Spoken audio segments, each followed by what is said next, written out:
Sebelum melanjutkan, jangan lupa subscribe dulu, terima kasih. Bab 529 Gunung Green Lotus, Biksu Tua.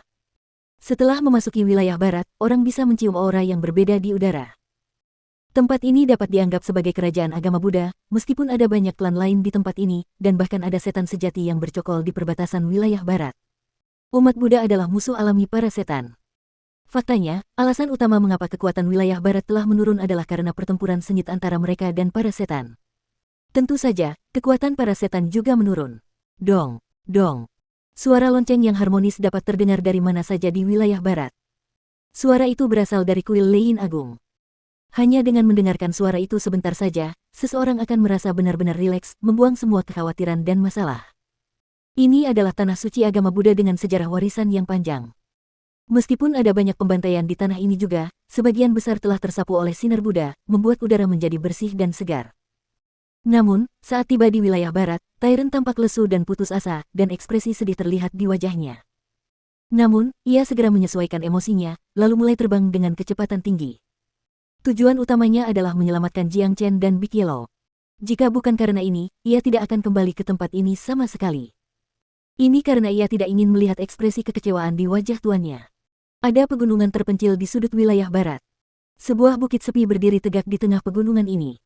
Itu adalah bukit dengan pemandangan yang menakjubkan, air hijau, dan tumbuhan hijau di mana-mana. Bahkan energi Yuan alami sangat padat. Itu sangat kontras dengan pegunungan terpencil, menonjol seperti jempol yang sakit. Tiran muncul di perbatasan pegunungan ini. Ia tampak menggumamkan sesuatu pada dirinya sendiri saat melangkah menuju bukit tinggi.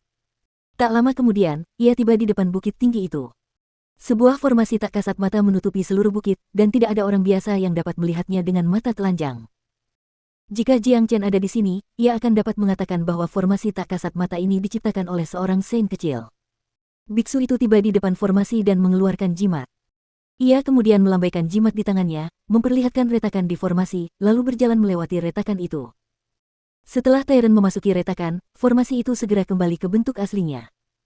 Karena formasi ini, mustahil bagi orang biasa untuk memasuki bukit tinggi ini. Tyrant jelas sangat mengenal tempat ini. Saat menginjakkan kaki di bukit tinggi itu, orang akan segera menyadari bahwa bukit tinggi itu seharusnya lebih tinggi dari ketinggiannya saat ini. Rupanya, puncaknya telah ditebas oleh seorang prajurit yang kuat dengan satu serangan, yang akhirnya menciptakan padang datar seperti sekarang di atas bukit ini. Sebuah kuil terlihat di padang datar ini.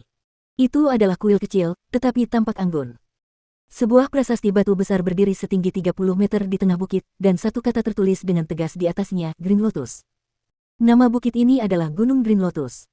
Siapapun di wilayah barat yang mengenal leluhur Green Lotus pasti tahu mengapa bukit ini diberi nama ini. Seluruh bukit tampak sangat sunyi, dan tidak ada seorang pun yang terlihat.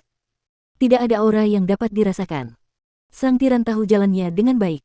Dengan satu lompatan, ia melangkahkan kaki ke puncak bukit. Gerbang utama kuil terbuka lebar. Tyrant melangkah masuk. Setelah melewati gerbang, istana emas terlihat di hadapannya. Meskipun sudah dibangun bertahun-tahun yang lalu, istana itu masih memancarkan cahaya keemasan yang terang, memenuhi tempat itu dengan aura suci. Gerbang yang menuju ke istana juga terbuka, dan Tyrant melangkah masuk tanpa ragu-ragu. Tempat itu luas, tetapi juga agak kosong. Sebuah patung agung berdiri di tengah istana. Itu adalah patung seorang biarawan terkemuka, dan seluruh tubuhnya dilapisi emas. Biarawan itu memiliki wajah yang menunjukkan rasa kebaikan, dan dia tampak berusia 50-an. Dia tidak gemuk atau kurus. Dia terlihat memegang satu tangan di depan dadanya, dan dia tersenyum cerah di wajahnya. 9 bekas luka melingkar terlihat di dahinya. Itu adalah patung yang tampak hidup, dan seolah-olah bisa hidup kembali kapan saja. Namun, tidak ada aura yang bisa dirasakan dari patung itu, membuktikan bahwa itu benar-benar sebuah patung. Jika Jiang Chen sedang bangun sekarang, dia pasti mengenali patung ini. Sang tiran berlutut di depan patung itu dan dengan hormat bersujud 3 kali. Ia bertindak sangat berbeda dibandingkan saat ia berada di wilayah Xuan, menjadi seseorang dengan ekspresi serius. Lumayan. Hal pertama yang kamu lakukan setelah kembali adalah bersujud kepada leluhurmu. Tiba-tiba terdengar suara dari seluruh istana. Suara itu dalam dan menggema. Jelas itu berasal dari seorang biksu terkemuka. Baik karena pencapaiannya dalam ajaran Buddha maupun basis kultivasinya, Tyrant tidak dapat dibandingkan dengan biksu ini. Saat suaranya mereda, seorang biksu tua tiba-tiba muncul di istana. Cara biksu tua ini muncul agak aneh, karena tidak ada fluktuasi di ruang yang bisa dirasakan. Seolah-olah dia adalah hantu yang baru saja muncul dari udara tipis. Dilihat dari ini, basis kultivasinya pasti cukup bagus. Biksu tua itu mengenakan jubah kuning yang sangat sederhana. Dia tampak berusia 70-an dan memiliki janggut putih yang panjang. Matanya tenang, dan tidak ada gejolak emosi yang terlihat di wajahnya. Seluruh kuil di Gunung Green Lotus ini hanya memiliki dua penghuni, sang guru dan murid. Setelah Tyrant meninggalkan tempat ini, hanya biksu tua itu yang tinggal di tempat ini. Menguasai. Sang tiran bersujud ke arah biksu tua itu dengan penuh hormat. Raja tempur kelas 4, kau telah melewati 2 tahap sejak kau pergi, lumayan. Namun, ini masih jauh dari cukup, karena beban di pundakmu sangat berat. Guru telah memberitahumu sebelumnya, agar kau bisa dewasa, kau harus berjalan melalui jalan yang penuh dengan kesulitan. Guru tidak akan memberimu bantuan apapun selama proses ini. Tidak, mengapa kau kembali? Apakah kau ingin tinggal di kuil yang sepi ini dan menjalani kehidupan yang membosankan? Biksu tua itu berkata dengan suara tenang. Namun, tidak sulit untuk mengatakan bahwa dia kecewa pada Tyrant.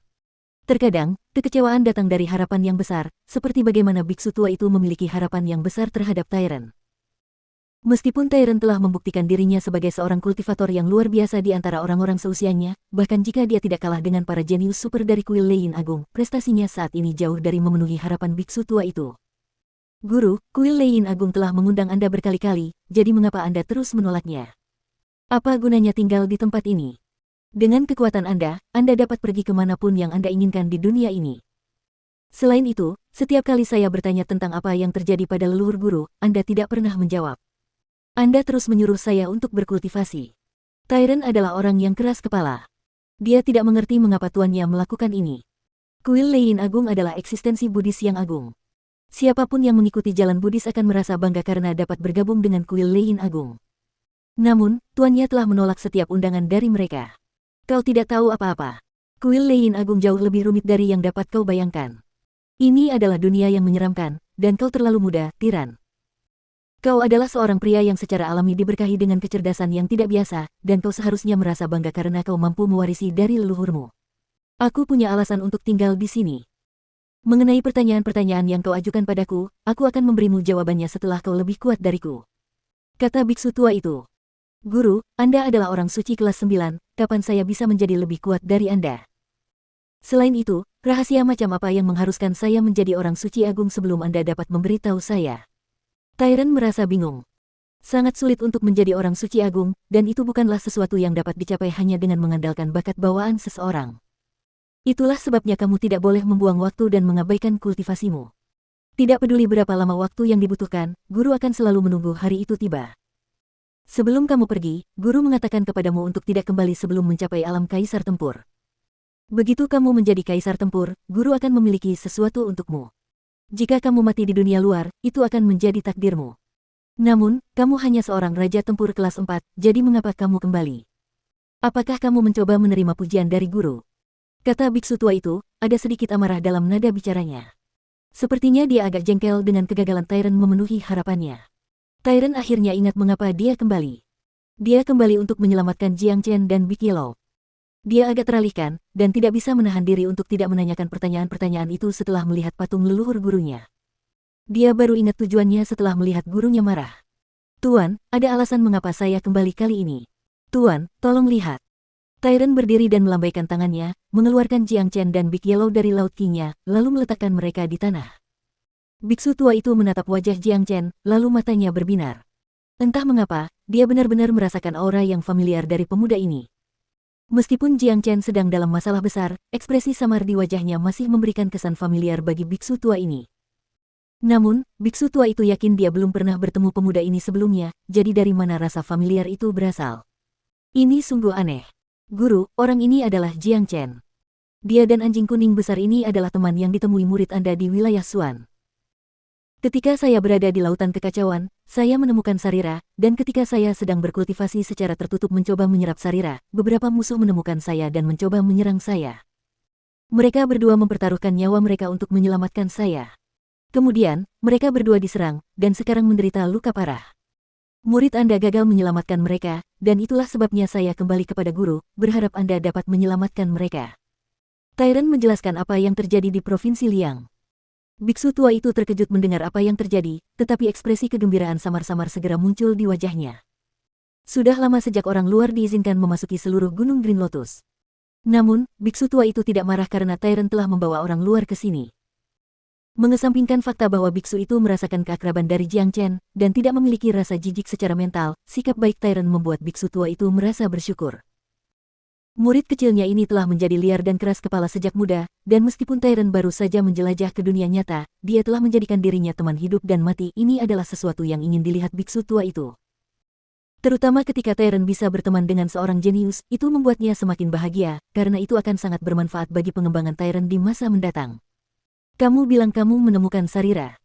Biksu tua itu mengirimkan akal sehatnya ke tubuh Tyrant, lalu menariknya kembali. Bagus sekali, keberuntunganmu sungguh bagus.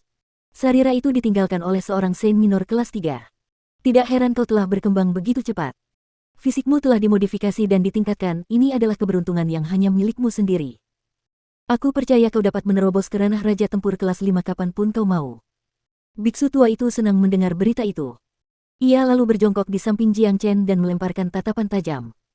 Hanya dengan satu tatapan, ia terkejut, mengapa ada energi petir yang begitu kuat dan murni di dalam tubuhnya.